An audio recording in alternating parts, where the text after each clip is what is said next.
I guess they're starting, and so, it's really good to see you, Keith. Glad we could put this together. And we'll Yes, be talking definitely. about music, the music industry, and other matters. You've also got some interesting political takes on the world, worth mentioning, but off to the side, but good to see you. Welcome Thank you. again. Thank you very much. And welcome to you in the audience. It's a pleasure to welcome to the program for a second program, Keith Kemper. And Keith Kemper is a young man who's very involved in music, both in production and creation of new musical sound, and also in the, in a certain sense, like the producer and the business end, or the reality end of distribution of musical content. And Keith, welcome really very much to conversation.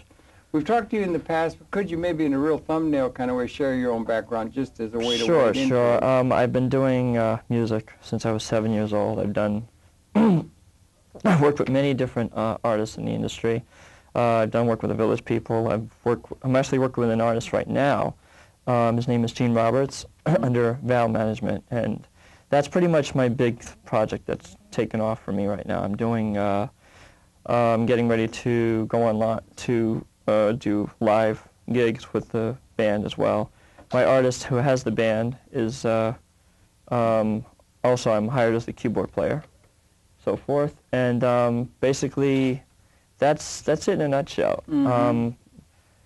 Right now I'm just keeping busy with doing a lot of production work. Yeah, but we've got you down as a musician. You are a musician. Yes, I am. And have been involved in it from yeah, I've been playing since I was 7. Just listening to the radio a lot and just getting a whole bunch of my craft down. When I went to high school, prior to the video I did before this on your show, I discussed that I was in high school and I played on the grand piano in the auditorium, and I learned how to get all my runs down, my riffs, you know, scales, chords, and so forth, and just taught myself basically.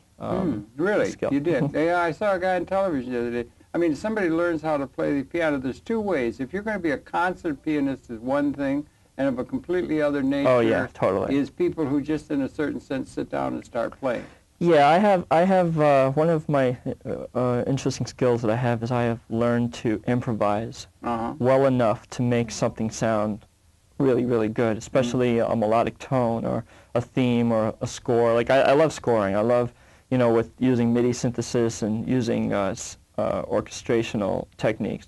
I really enjoy the fact that I can sit down and actually write a whole piece, a composition, and then it can be, you know, used in whatever the variety of media that's chosen, and it just it's great. It's an incredible creative tool. Explain that for me. When you say scoring, what is that exactly? Well, where does that fit in? It's when, you know, when you have a movie or a clip or a video or even a commercial, and they're looking for a certain piece of music, that a composer would put the music together by creating the theme or creating the arrangement for that specific video. So if it's a commercial and they're looking for about a 3-minute clip, then you have to create the music that fits within a 3-minute segment of the type of music they're looking for. Well, that wouldn't be a commercial. The commercial is 30 seconds. Well, yeah, I'm just using that as an example. Or if you were doing an commercial would be 30 seconds, correct. A commercial-oriented, 30 seconds. So you have to have that done, and then it's specific. You want it specifically to reflect and get the attention of people. And that's like music score. They say that the score for a film or something. Yes, and in fact, I have a project coming up with producer I'm working with. His name is Jerry Russo, and he actually was an actor, or is an actor, on many TV shows, and he's got a movie project coming up that he's hired me to work on that I'm looking forward to, actually. And we're talking about a whole score here, like a whole movie score. A whole movie score. From, really important. Yeah, from beginning to end, and I'm looking forward to that, because that's a huge project. Music's really important, and the background music people take it for granted, but boy, if that's matching the image, I find music is a serious backbone to a lot of movies and even TV shows, because without it, you won't identify what you're watching. I mean, I remember back in when I was watching movies in the early 80s, I'd go to a theater, and of course we all know who John Williams is from Star Wars and E.T., and the moment you hear the music, you're like, okay, I know what that movie is, I know what that theme is, and you know, I looked up to people like him and Jerry Goldsmith, which I'm sorry to say passed on, and now the newer guys are like Danny Elfman, Jan Hammer, who also did a couple of TV shows, is now getting into the movie scoring. He actually did the movie theme for the new Batman movie, Batman Begins. And so I look at these guys and I said, yeah, I definitely want to do this. This is what I'm called to do. Yeah, well, and, that's really, and it's different than saying a whole opera or something. I mean, it's different because it's geared to a specific thing, and it's special skill. John Williams, you mentioned. Really there's a lot involved. There's intricate arrangements, intricate instrument choices, knowing when to put the French horns in the right spot, knowing when to put the brass, how to create the mood for the, like if it's an emotional scene where there's a love scene, you have to create the emotion for that, and that takes a skill. It takes, a creative skill that you can feel. It's all about feel and getting it to work for the part. So and that's really interesting. Also, it's really interesting that you're able to use things like Moog or Kurzweil synthesizers and things to really play with music in a way that hadn't been available to us in the past. Well, fun, right? the technology has gotten to the level now where it's pretty much a done deal. You can do anything now. It to me is amazing, especially with computers. They've changed and shaped the face of making music and video production forever. And it's only going to get better. It's only going to get more user-friendly. People are going to be more comfortable. Everybody is going to be able to do it, and they're going to be able to have control over what they want to do. They'll be able to promote it. They'll be able to distribute it. They'll be able to do everything they want to do without having to worry about the middleman. That's really incredibly important. Yes, for people that are in the business, that's very really important. Yeah, it's very important. Plus, it's cost effective. A lot of people, they don't want to spend a lot of money anymore. I mean, in Hollywood, they'll charge for a whole orchestra. They'll actually spend money to pay a full orchestra to play the parts, but just to get the work done in the production, it really doesn't cost much at all, because now the software and the hardware communications, they work well together. So and you can mix everything. You can mix things, bring in the French horn a little louder, do this, and and layered nuance. And with virtual plugins, which basically are virtual synthesizers, pretty much you can control such a dynamic amount of sound with such ease. It's technology. And it's becoming easier. You've been in it for a while. It's becoming much easier because they realize a lot of people are less tech savvy. They just want to make music right away. And there are some people that'll just sample. They'll just take a cut and throw it together and move WAV files around. And then there are people like me that will actually sit down and write the parts from scratch using a synthesizer or a production,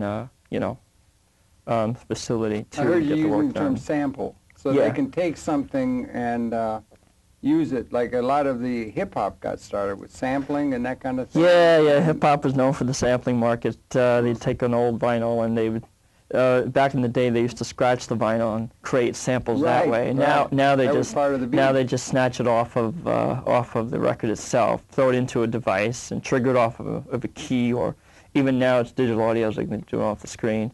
And basically just move stuff around and create your own arrangements based on what they used to do. So. And you could compose a whole sonata or something. If you wanted to, you could do that. How far can they go along that? Suppose you're talking, I'm just curious, like say we're in television with a lot of the citizens, and this equipment's becoming less and less expensive, more and more available, more and more user-friendly, so it'll be involved within what the citizenry will be able to do. Whereas it used to only be people at at big studios that were very involved and everything. So that's very interesting. That's happening. And then there's things that are being produced by people. So how far can you go toward down, let's just call it the automation of that? How long will it be before they can say, okay, I want a piece romantic. And it's just, and it calls for, and you don't even have to put anything in original at all. You just put it here. You want it 20 seconds. You want a crescendo coming here. They have that already. And then it just comes up. Yeah, they have programs that do that already. Yeah. When you're actually doing, and I do a lot of production music, that's pretty much used only when necessary. It's not always used because a lot of people want control. They want to do everything manually. If you're in a situation where you're running out of time or a schedule is involved, then you would program it ahead of time. And then one button would trigger everything the way you want to do it in arrangement. Have you ever tried to do it that way? Just for the hell of it? I did. You want emotional about a dog and a cat, and you want this. Yeah, and that, I did it. And push a button, and something comes up. Well, in production, you have to in certain situations, like if you need to do a volume fade, or if you need to do a pan fade, or something that creates a movement. You want swelling at the moment. Yeah, sometimes you can't do that manually. You have to have a program just to get it precise. Right. So yeah, automation plays a big role, but it's not as used as much as it could be. But like I said, a lot of people, they rather do it live. They rather do it with feel. But then there's situations where you can't do it with feel. So basically, that's pretty much, most now video programs do it, most audio programs do it. In the studio, some people, like I remember when we talked last time, we talked about doing vocals. Sometimes a simple fade from one vocal line to another will be a simple smooth transition. Yeah.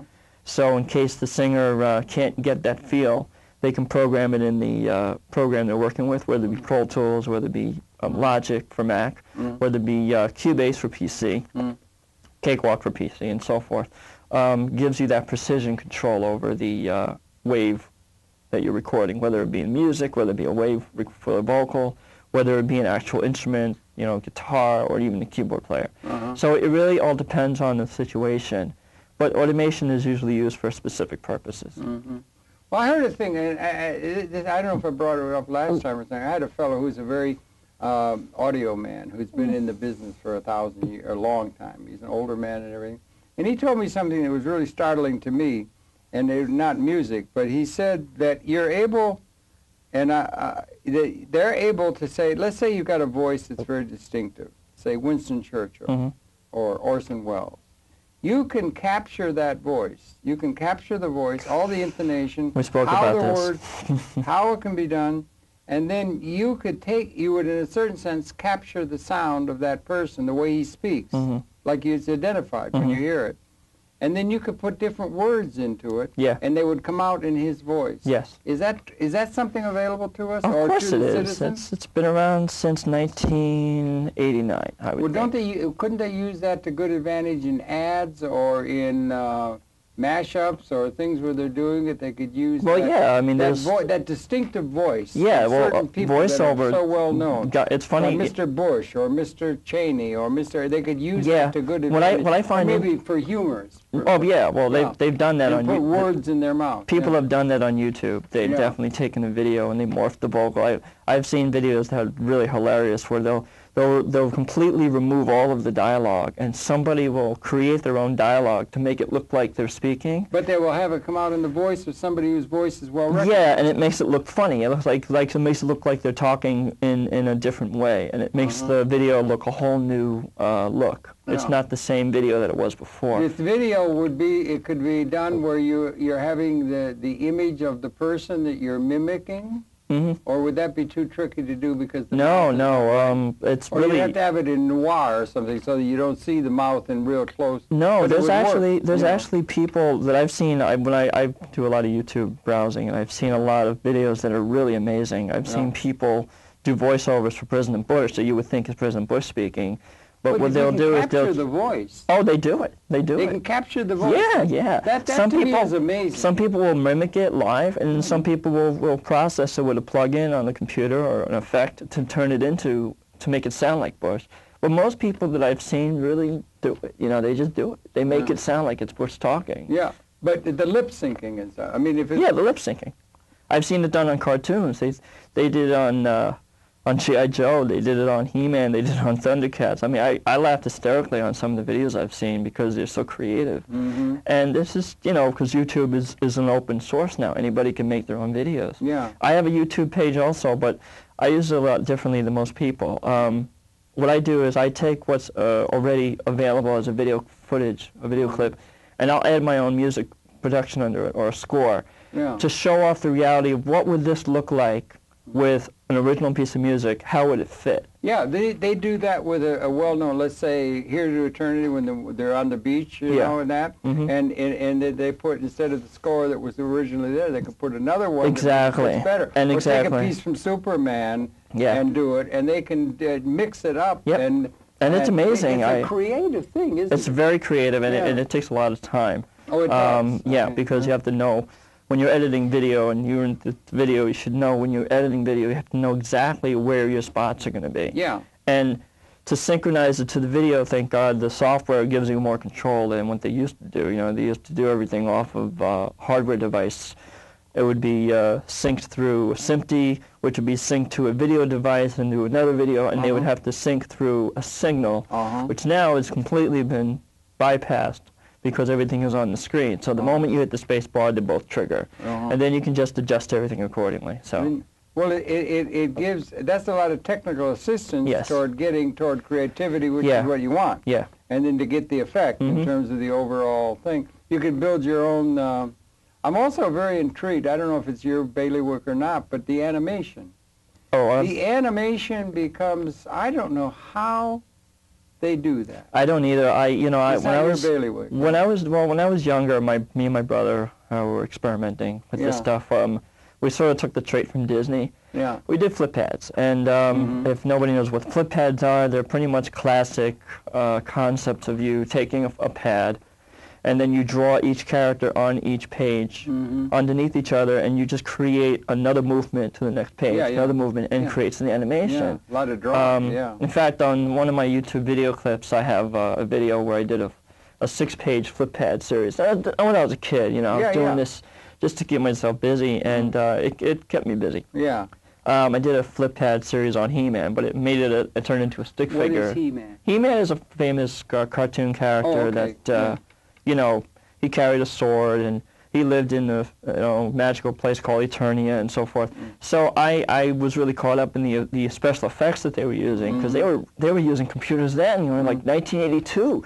They were using some really cool effects for a cartoon on that magnitude. And I think that's one of the reasons the show was so successful is because of that power of the technology they were using and the storyline. That goes way back for us in terms of because everything's developing so fast now. Now it's second nature to do all this stuff. And now it's becoming available to virtually everyone, which had been only available to a select few and everything. But still, when you see a picture that's really like they had a home box office. They had that movie Gladiator. I don't know if you've ever seen that. Yes. That's with the fellow from Australia, Crow, is it? Anyway, and they had a depiction of what the Forum in Caesar's time would have looked like. Right. And it looked so real. Right. And then how can they do that? Oh, I saw a thing, Magic Feet. Did you ever see that about the penguins? I never saw it, but I've seen clips of it, and I think it's brilliant. It's brilliant. Disney has gotten so creative over the years. Yeah, I don't know if that's all Disney, but it's happening other places. And what happens when you get at the end of those kind of things, do you ever see the credit roll? We have a credit roll. We got 6 people or something. That credit roll goes for 5 minutes with all the people. Yeah. Are you familiar with what's involved when those big budget movies are being done? Well, a whole lot of people. I don't know how the bureaucracies ever keep track of how it gets done. There is some bureaucracy involved because a friend of mine, my artist that I work with, Gene Roberts, he's also an actor. He's into the acting, and I learned from him, which I didn't know about, that if you don't have any dialogue in a movie clip, they won't put your name on the credits. Wait a minute. If you don't have dialogue that you've written, you mean? No, if they don't give you dialogue for a movie clip, if you're just in the background. Well, that's an extra. As an extra. Well, there's a term in acting, over 5. You know that term? That's if you have over 5 lines, then you're in a different class. And once you're there, then they give you credit. I didn't know this. I thought that gave you credit regardless. Well, so when he showed me that, I'm like, wow. Well, Mr. DeMille used to have casts of thousands, so you can't give one to every little extra who's running down the mountain. True, but he's developing. Well, Gene is developing his reputation now. He's now, he's with the top agency. So, now he's starting to get principal roles. In the realm of animation? No, in movies. In movies, okay, in general. Now he's getting principal roles, so now dialogue's involved. So, it's a stepping stone like anything else. And that's where your agent steps in and start making a good deal and that kind of thing. Ashley the manager. How does that work for an artist? You have a manager, and then you have an agent, right? I mean, if you get beyond the struggling land and you begin to get recognition into the so-called big time. They almost always have a management like William Morris or something will represent you, and then they'll make the deals with the people that have the big budgets. Are you familiar with that, or you looked at it from outside? I'm not really familiar with that. I know about it, but I'm not familiar with it like professionally. I couldn't tell you all the details. Same but I do. applies for music talent, I suppose. It's in the same vein. Music. Well, with music, it's just about negotiating the deal and making sure that you don't get messed up. You know, they don't take advantage of you. They don't try to screw you over financially and so forth. A lot of hanky-panky goes on in the music business. Unfortunately. I understand from a lot of musician friends I know there's a lot of what they call rip-off. Yes. Yeah. And slashing and burning taking place in that. Yeah. Well, what happens is if you're hired to do something or if you're called in to do something, what they'll do is they'll take your work and give it to somebody else and put their name on it because they're the name over you. So if you're not the big name, they are. So they'll take the advantage of that. And you're kind of like, if you don't copyright your music, of course, you're going to lose it. If you're hired to do a piece of music for a specific scene, they won't put your name on there unless they will it by the contract. So when you sign the agreement, make sure that's in there. If you're in that kind of agent or manager, make sure to make sure that everything is legit. They do have a thing called ASCAP. Do they protect the rights of music publishing. people? Yeah, that's when the record's released, and then it's selling on the market, and then that's when the publishing company steps in. They track it because they have to track where it's going, and then they send you a check in the mail, hopefully. Yeah, if they do that. And then there's another one, British something or other, but there's another one. BM something or well, BMI and ASCAP are in the United States. I forgot the name of the one in Europe, but there's another one in Europe. There must be something out of Japan and other places. The principles probably apply. And what you're talking about, two different things. We were talking about how everybody on their laptop can do wonders. Yeah. So that's or here we're in public access. This is being done within a context of not business. This is being done within the context of people's real feelings and and you have more control over everything here too. You can, you pretty much set the bar here. Where like we were talking earlier, there's certain things you're just not allowed to do in the higher element of TV and movies. They specifically have certain control over what you say and what you do, and it's just the way it is. Well, I do. I know a lot of people write, and they write a play or they write say a novel, and then they make it into a movie, and you can't recognize it because they make the changes. The girl's got to get the boy in the end because and that's all being done by marketing things about they know how to exactly to buy. Exactly guided towards whoever's going to watch it because I just recently saw the Zohan movie. I thought it was hilarious, but it really went overboard on certain issues that if you have moral issues, this movie's not for you, that's for sure. Zohan? Who's Zohan? It's the new movie that Adam Sandler's doing. Adam Sandler, he's a comedian, yeah. Right, and he plays this, I don't want to give away the storyline, but he plays this Israeli freedom fighter. Yeah. And he wants to leave his background and just live a normal life. It's a comedy. It's a comedy. Yeah, right. But there's so much in between that is so hilarious, but so out there. Yeah. For the average person to just watch it and get it, I don't think they're gonna. That's always a problem because they have a thing called avant-garde, and sometimes you're ahead of where the audience is able to be in terms of understanding the human condition, its evolving patterns, and all that. You understand? Yeah. That's the problem with the art. It's all. Well, I think from a political side, I think that there's specific information that they're toning to, that your psyche picks up, and they know how you're going to react to it. And I think that's... I mean the artist. The artist and all. I believe totally that Hollywood is out to send a message out. You think Hollywood represents the best of the artistic expression of our creative community or not? It's a business. Yes. And so if you get into business, you got into a different thing than pure art. Or somebody once said, it was Pond who said, the artists, the real artists, are the antenna of the race. They're out there. Picasso was presaging quantum mechanics, that kind of thing. They're out there, and it's something that the people just can't understand because it's, in a certain sense, ahead of the time. Well, I think now, in the time we're living in, because of the events going on with all these wars and all these different things happening, Hollywood's trying to send a message out. They're trying to get something to the people.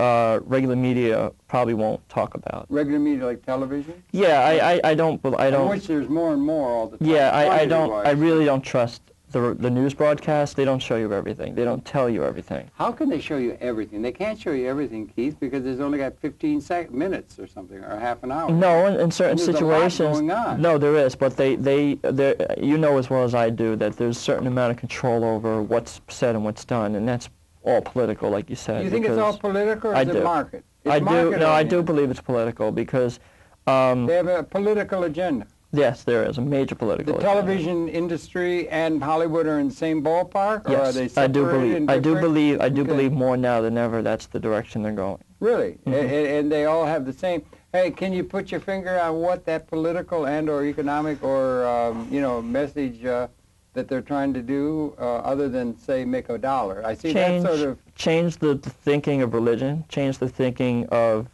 our moral values, change the thinking of how we are raised, change the thinking of how we live our lives.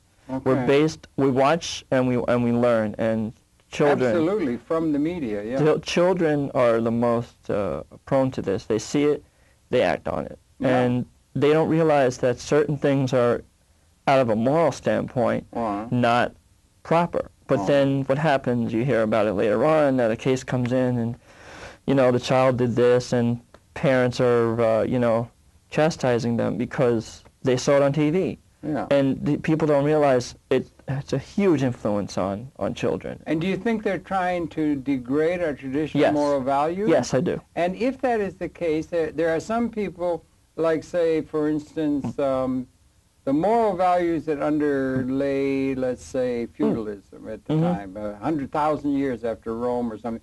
There were values that came, and then the times changed. Things changed, and so it's called modernism, or things change, and the situation changed. Used to be we had chattel slavery, and that was thought to be really a fine institution because it kept everybody in line. It was efficient. It was money-making, all of that. Remember, they wouldn't let the women, the distaff side, have the vote in this country until 1920? I learned later. I learned from that that was programmed that way. It was planned that way. It was planned that way because the certain white men had the power, the establishment of it. So what I'm trying to say is history evolves, and so then it used to be at the turn of the 19th, 20th century, the ladies would go to the beach with swimming costumes, where they would have the leg tied down all the way to here so that you don't even see any piece of ankle or anything like that. Well, now they got Victoria's Secret up in Herald Square with everything showing. I would say back in the 50s and 60s, and even some part of the 70s, there was certain control over what was shown in the media because of moral values. And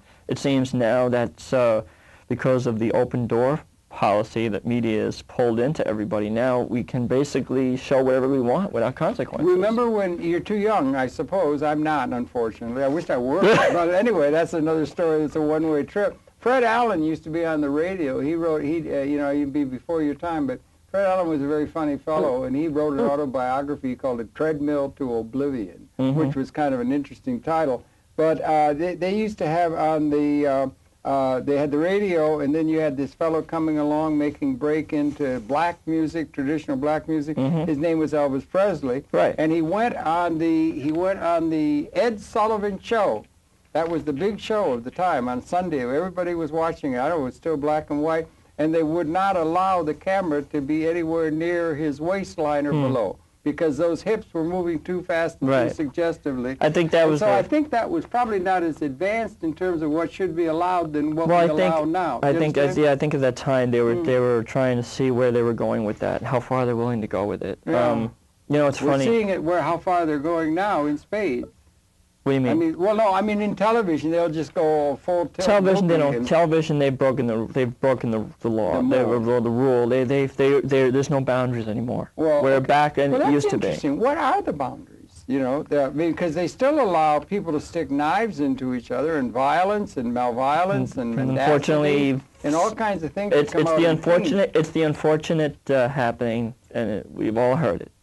Violence and sex sells. People want it. They're going to get it. You see in that Gladiator movie, they used to have what they called gladiators. Yeah. And they would kill each other. Oh, yeah, yeah. I mean, that is so... And they would put lions out there. The Romans were very devious. I mean, that's so the Romans were very devious in their time. And, it's just the way things are. But I just want to... But back to the eroding of moral values. Yeah, I really believe we need to... I mean, I'm a you know, basically, I'm going to say this straightforward. Yeah, sure. I'm a born-again believer. I believe interesting. the morals that God had for us from a biblical perspective have been seriously been degraded over time because we've lost our way as people. We've lost our way as a country, and most people already know the United States is going down the tube, sadly. And I'm trying to keep it in prayer and hope the next president brings us back up. But you think there's some hope with Mr. Obama? You know what? I can't say yes or no to that because I've learned a lot of disturbing things regarding how this government handles everything, and it's disappointing that we don't have the same say like we used to as a people. You think that? Yeah, I totally believe that. Was there a golden age when we had the greatest amount of say that could be possibly allowed within the society, body, politic in general? Was there a golden moment, and when was it? Yeah, liberty was really... If I'm not mistaken, well... liberty, but with responsibility. My generation, maybe before my generation, I mean, your generation, was the 50s and 60s movement where everybody was protesting, and the whole free movement, I think, really was the beginning process of that. There was a lot of protesting going on about the time of that Woodstock festival. Yeah, Woodstock actually was the first to open up that door to making a huge... Well, it culminated, it had been growing up. They'd had a lot of... It kind of went out of control, though. There were a whole lot of things that were called progressive. We had Martin King. We used to have slaves. They couldn't vote. You know, so we had Martin King, we had Malcolm X, we had Vietnam War raging, which was an unjust war that we were raging, killing 4 million Southeast Asians. Look at Iraq. That's another problem. Well, Iraq's more up to the modern run. But 1970 or so was a moment, and then this thing at Woodstock, that was an epiphany. It was fantastic. Poor Mr. Rockefeller, our governor, made it a disaster area because you had, 600,000 people, and they were all there, and how in the hell are they going to eat? How is everything going to get done? It's terrible, and everything came off. There was food for everybody. It came off, and it was like an epiphany. There was something, as Bobby Dylan was saying at that time, blowing in the wind, which could have been seen to be very positive and so forth. And those who deride that, a lot of these neocons deride that area as just licentious, and it was just sex and drugs and rock and roll, irresponsibility, all of that, unloosing all those more. But there were other issues that were going on at that particular time that may have been spelled. That was a progressive moment that we've maybe not been able to seize on. That's the way some of the people see things. The whole peace movement thing was the beginning process of. I think now the end result is what we're seeing today. Is this generation has nothing to keep them. How do you say, keep them... Grounded? Grounded, thank you. Yeah. Grounded. All right. Because there's too much, number one, there's too much information. Two, people are not being responsible. Parents, unfortunately, aren't being responsible, and it's not their fault in some cases because both parents are working, so the children are on their own. They get caught up in, whatever situations, whether it be gangs, gaming, which kind of keeps them busy. Games are cool, but they can also take away the reality of life. I mean, they're making games now where people are engulfed in them and they're literally living in them. Yeah, I know they are. And it's overkill. You also, if I may, you used the term gaming. I can remember it used to be they had ads on television, and it was very interesting to me. They used to have ads that were very seriously condemning gambling because it is morally terrible. True. And it would, the guy takes his paycheck and instead of getting milk for the kids, it tears apart the family, all of this. It's terrible. We cannot allow it. They would only bust a couple guys running numbers up in Harlem or something until the state learned that they could make money from it. Of course. And now they encourage everyone to gamble. It's a complete shift in the morality. That's exactly what I'm talking about. Following the market. That's exactly what I'm talking about. And I wish that people would stand up to talk about things like this, but nobody wants to talk because, of course, we're in talking certain now. No, we're not not NBC or anything. No, I'm talking like on shows like NBC, and they don't want to talk about. They don't want to bring that these moral values are important to us as a society. And the results is the end result of what we're hearing about on the news and the killings, the murders, the children disobeying their parents and so forth. And so now the government has to create new laws and regulations to control everybody. Right. And that's where I draw the line. Yeah, but it's always been if it bleeds, it leads. You know, in the newspapers and that sort of thing.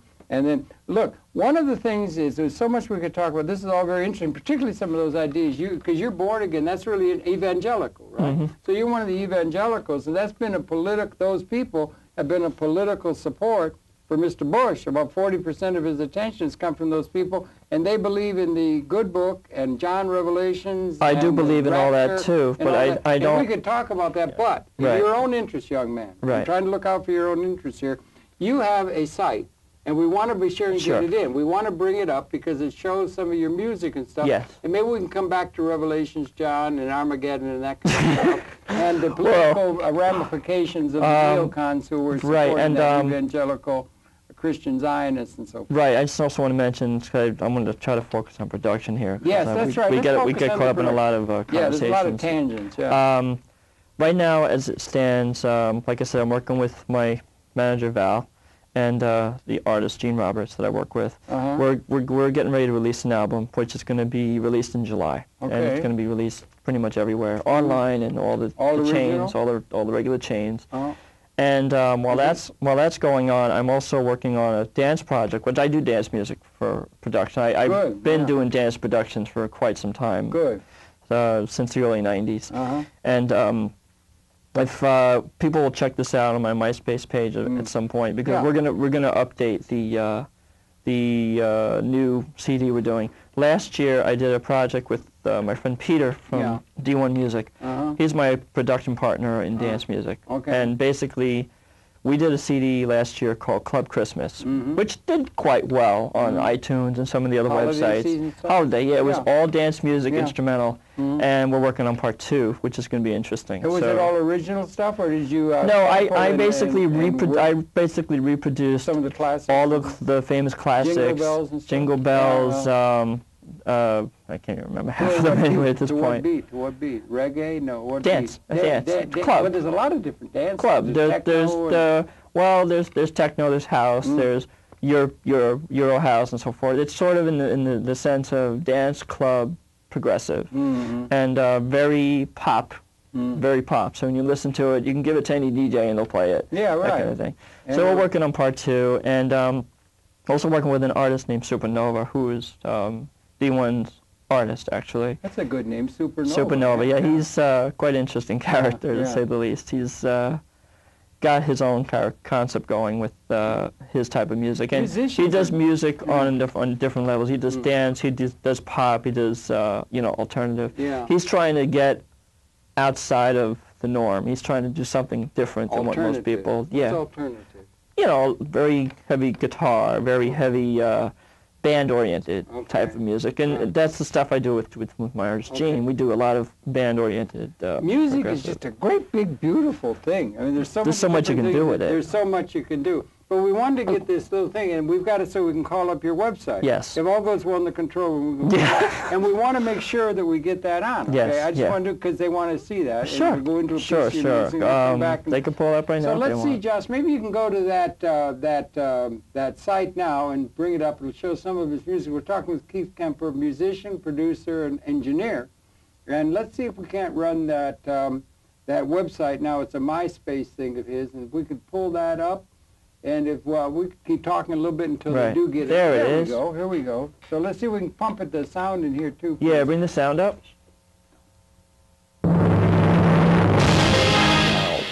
Loud.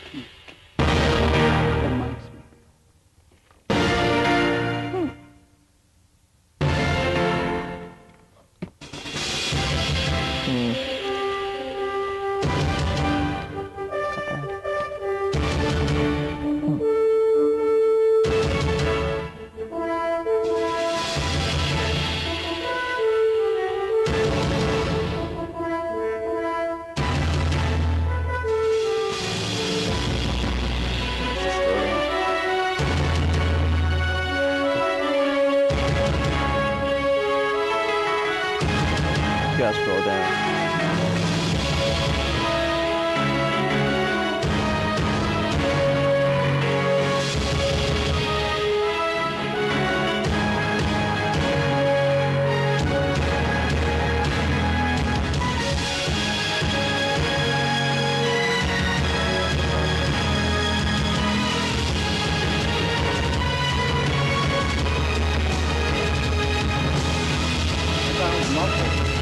distorted. The sound is distorted on their end. They distorted the sound on the mix. It's not me, it's them. Why did you do that? Because they're not told what they're doing. You may not do that. He needs to scroll up though. Maybe you could tell him to scroll up. We'll see who you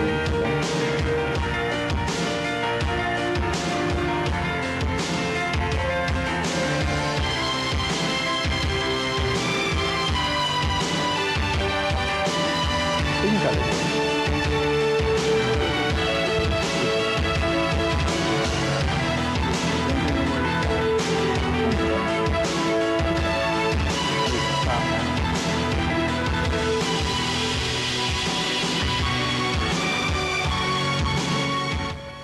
Cool.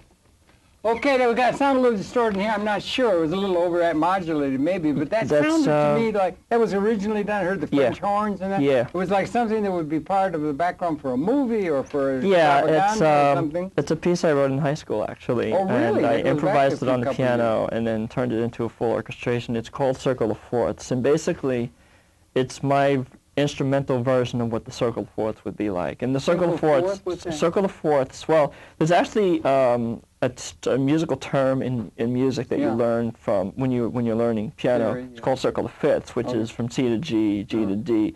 And I created one called circle of fourths, which it actually starts in A flat to E flat and then B flat to F, which in a circle would be B flat, C, D, E, F, and then so forth in a circle. Okay, I can't. From a musical term, they're chord to chord, chord to chord, chord to chord. And that's what you're listening to. And the music around it is just arrangements that fit around those chord changes. And that's what you're listening to. And that's originally done. And yes, totally original. But it sounds like something could be, the French horns, you can bring those things and mix them all in and bring all the, it's tremendous. It must be a very, I always thought somebody who stands up and directs an orchestra must be one of the most powerful things, a philharmonic orchestra, and you bring up the timpani and you bring up the, you give you that sort of a sense of power, particularly the music is so moving. Yes, it's such a moving thing. That's why I love doing it, because it's moving. And you can come up with ideas, try it, and then get it right and modulate. Yeah. It's a very creative kind of thing. I should think a lot of people would be getting into that, because music, I got a friend, Ornette Coleman, a jazz musician. He said he thought there was probably music before there was language.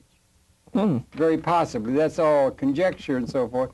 But music is really important because, for one thing, it's universal, isn't it? Music is universal. Oh, yeah, definitely. And it hits everybody differently. Like this piece might, like you said, you hear it in a movie, other people, or I picture it in a kind of setting where there's like an award ceremony going on, or if there's I don't know, like the next Olympics, for instance. It actually would fit for the Olympics, actually. That kind of thing. So everybody like has to have a different thinking for what they listen to, and that's what music does. It gives you a different way of thinking about it. Yeah. And you think and breathe music, right? I love it. You do like music. See, yeah, it's a lot. It's work, but it's fun because the creative process is so immense. You can do so much with it, and different ideas and different concepts of one riff here, one riff there, or a string run here, simple strings here, come back and do like a timpani roll. There's so much you can do to create that element environment, and that's what I try to do.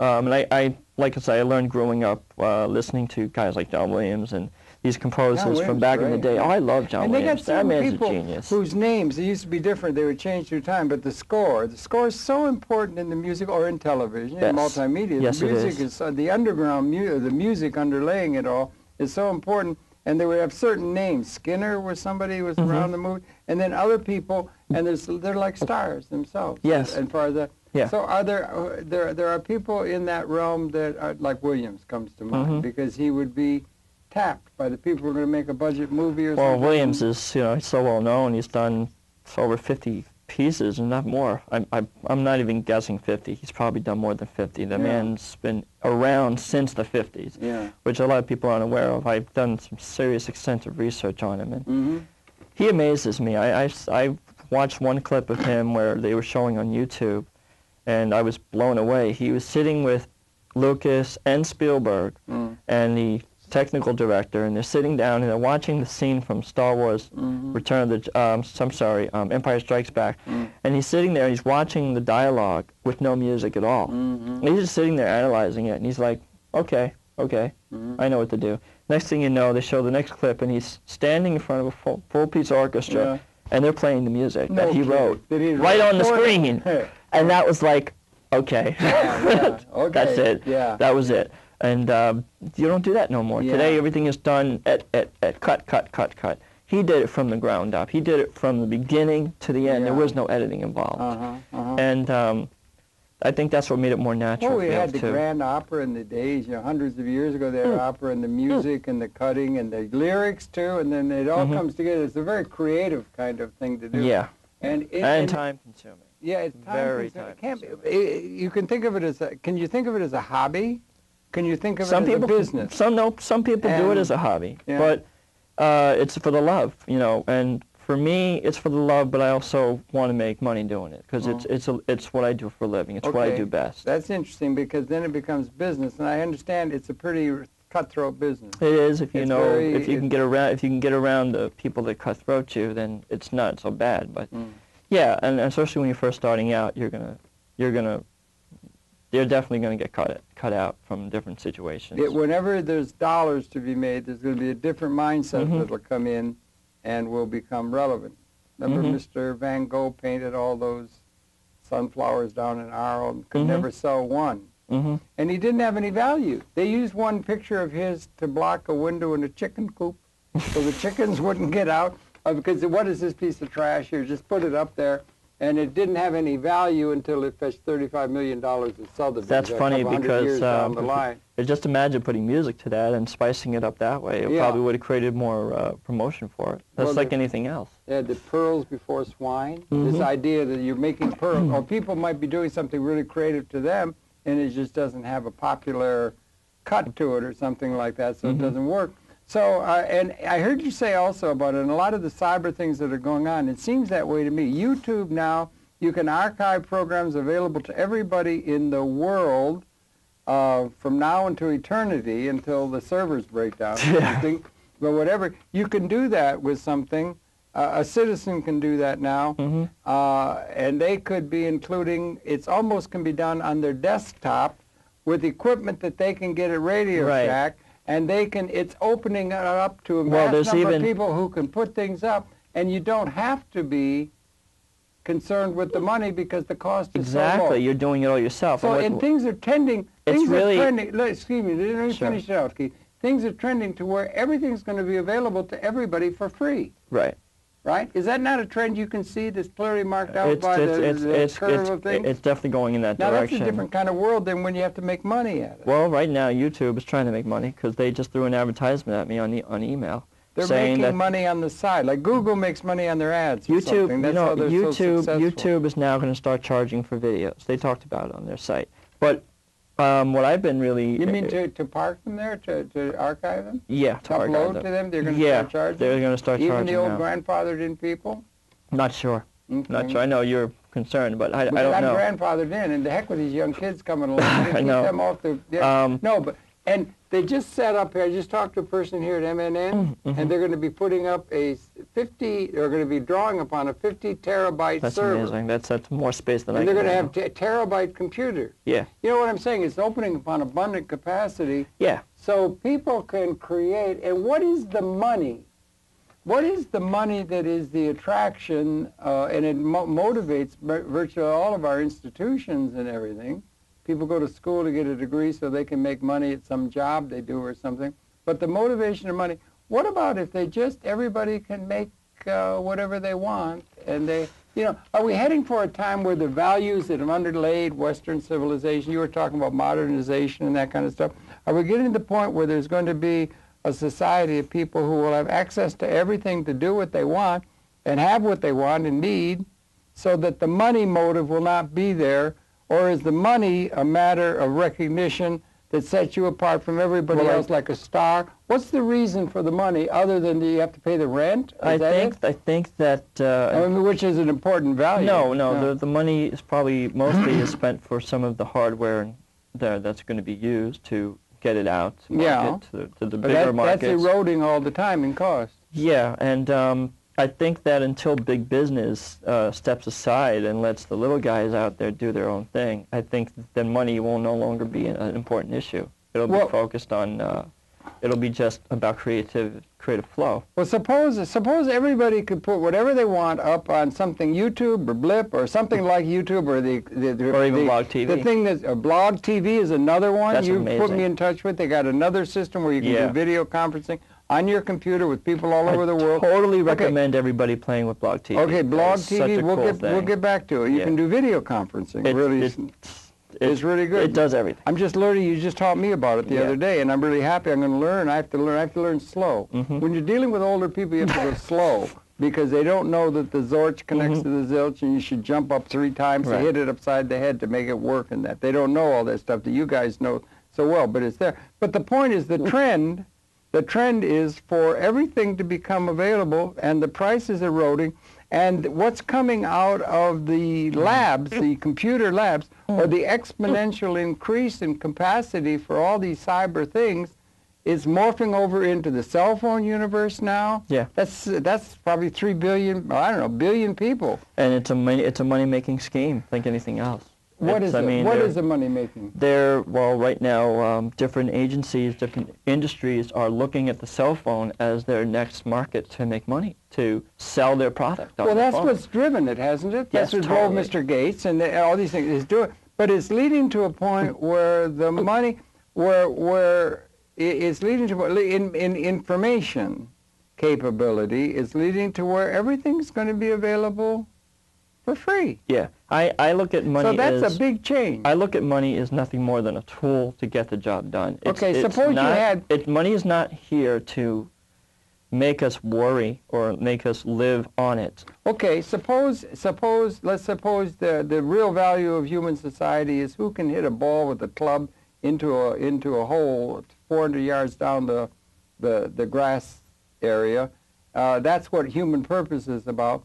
Then you have something called Tiger Woods.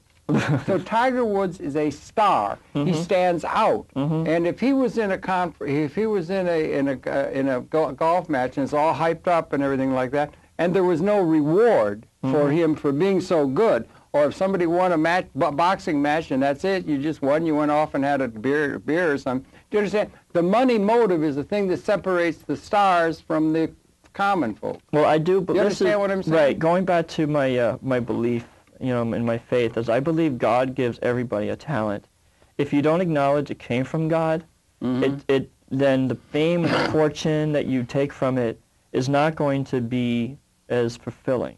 What about if you're happy with what you do within yourself and there's no money attached to it? Then it's just for fun. Then it's just to love doing it. Just for fun. Is that such a small matter? Yeah, no. Like a mother who's so happy to be with their child. And right, exactly. It's the dog. It's the love of what you do. Rocking in the chair, knitting, and they're happy. And they're, you know what I'm saying? It's not all wrapped up with the fame and fortune lures. That people want to separate themselves from the masses. Okay. But now it's going to be the masses are going to have access to, like even here at MNN, we have access to the same equipment that the fellows in the Magic Network, or the huge networks have. And we can start doing that, and the people are going to have that. So is that a good, that's called democracy, democratizing things. Is that a good thing that the creative capabilities Well, yeah, you have it access to you. You have access to it, so of course it's going to be good. If you don't have access to it, it's hard to do it. I mean, as it is, it's hard to spend the money for it, which is, again, why software companies are making it user-friendly. So then you can pay $300 to get the same results without having to hire a huge technical team to do it. You also can know that which you pay $300 for this year, you're going to get twice as good at $100 a year down the line. That's the point of your trend you see. Yeah. And that's a good thing. Yeah. Is it not just muddying up all the waters? There's a lot of people who aren't really Tiger Woods. A lot of people really are. Michelangelo was particularly good with a hammer and chisel. A lot of people tried to do that, but they can't. Right. So now what do they do? They do it on paint. You understand? You understand? do it with the computer. No, but you understand what I'm saying? Yeah. The differentiation, the thing that differentiates the people, like our system used to be run by kings. We had kings in the castle. I know. And they had a lot of good food and everything in there, and most of the people were wallowing around in the mud. That's Hollywood today. You see it that way, yes. Right? Okay, so the Hollywood, Lucas, they make out a thing, it sells in the market, but it's getting now, do you not think things are becoming democratized through these technological developments? And is it bad that it's being democratized? It gives us... Those are what they used to call the great unwashed masses who don't know what they're thinking because they're not really skilled like Tiger Woods, or, you know what I'm saying? Well, like I said, it gives us more control now that we have the technology at our fingertips with computer software and the ability to learn and to do it and to not have to worry about hiring a huge technical team to get it done for us. Okay. And worry about the cost later on, the overhead. We can do it ourselves now. And I think that would be great. And then you could turn out great works of the human spirit. And then, you know, an orchestra, when you're in an orchestra, like you're arranging an orchestra, you want every instrument in that orchestra to play the best they can. Yes. Don't you? Yeah. With music, it's a beautiful metaphor. So don't we want every human being and all the ecology to work as best they possibly can in the interest of the whole somewhere? And we don't do that. We try to separate only the stars. Now, and what we want is for everybody that's to exactly do it. what I've been saying all this time. You have, okay. Every person that has a skill, and this is why I said if you don't acknowledge it came from God, your creator, I don't care if you're an atheist or whatever, you have to acknowledge you got the gift from somewhere, or if you pressed on to learn that gift. If you don't acknowledge it came from somewhere, I believe my gift came from God, and I give him I gave him a thanks and I gave him the praise that he gave me this ability, that I can go and share it with other people. If you don't acknowledge that, it doesn't. To me, the fame and fortune doesn't really mean anything because it's not fulfilling. Because it's now about you as a person, instead of who gave that gift to you in the first place. And when you understand that, and as a Christian, you do understand that because it's about it's a spiritual belief. And it's faith, and it's a simple understanding that if I didn't have this gift, what would I be doing? I'd be getting into trouble myself. I know I would be getting into trouble. You think you would if you didn't have that? I do believe that I've been given this gift for a purpose, and God gave it to me for a purpose. And we gave purpose to everybody. Everybody's got that. And you want everybody, there's 100 trillion cells in a human organism. We got 6 billion people heading for 10, and they all matter. Yeah. And we don't pay attention to the collective whole of an orchestra. If you're doing an orchestra, you don't only want the tubas to play, you want everybody to play. Right. And that may be the challenge of what we're up against, having everybody involved in maximizing their potentiality. Right. Music helps get us there, I think, don't you? I think so. Okay, you have a certain way to it. There's many roads to Jerusalem. We ought to start running the credits, it seems to me, because unfortunately we're running out of time. That's okay. But we've hit a lot of ballpark. We always do. Here. And Keith, it's so good to see you. It was a pleasure. I really appreciate it. Perception of this young man. He's a musician, a engineer, and a, what's the other thing? Producer, engineer, and programmer. I basically produce music, productions. I do engineering if necessary. Make sure the vocals are in pitch when I'm working with a singer and so forth. You ought to get involved in public access, young man. You can come over and help get us straightened out on some of the musical possibilities because we're doing television production. We need some people who know how to do that. Why don't you come and get involved in that? Let me think about that. Okay, we'll try and see if I can recruit him for the public access role. That's where the really good stuff is going to come out, incidentally, I'm here to say.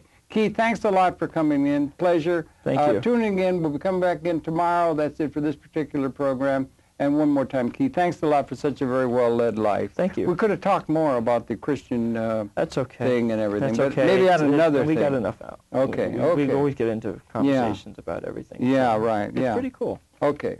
Thank you for viewing. Thank you. Okay, I think...